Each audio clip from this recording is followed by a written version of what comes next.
the geology that created one of the greatest cities on Earth also has the potential to destroy it. Experts have been studying the potential threat to the city. We're standing here in Lower Manhattan on one of our major thoroughfares, Canal Street. And it's important because in 1821, a Category 2 hurricane raised the water level at the Battery 13 feet in 1 hour.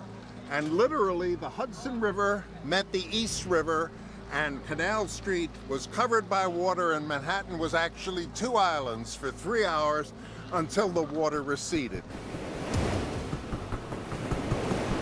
New York City is vulnerable because of its position on the coast.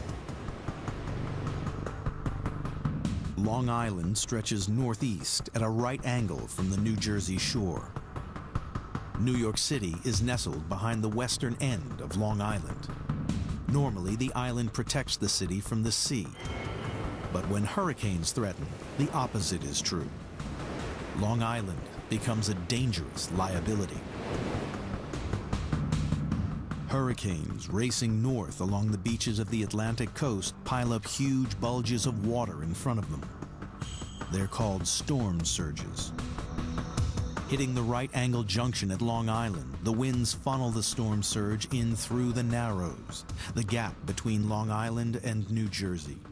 This is the place at the actual apex of the right angle in New York where all the water being pushed by a hurricane would be concentrated. And in the distance is the Verrazano Bridge, and all that water is going to go through the passage we call the Narrows, and it's going to be accelerated toward New York City, where it will rise to abnormal heights.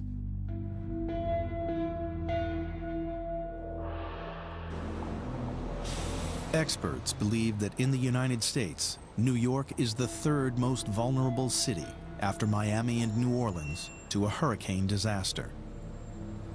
If it was hit today, the consequences would be serious. New York City is hit by hurricanes only infrequently, like in 1821 and in 1893 and in 1938. However, the point is that the hurricane that will eventually hit New York City again will be catastrophic. And what is going to happen when the utilities are knocked out? What is going to happen when salt water reaches into the subways and ruins the electrical system? We're talking about unbelievable amounts of money to restore the infrastructure. We're talking about setbacks and delays in commerce and banking and transportation, a catastrophe that's never been seen.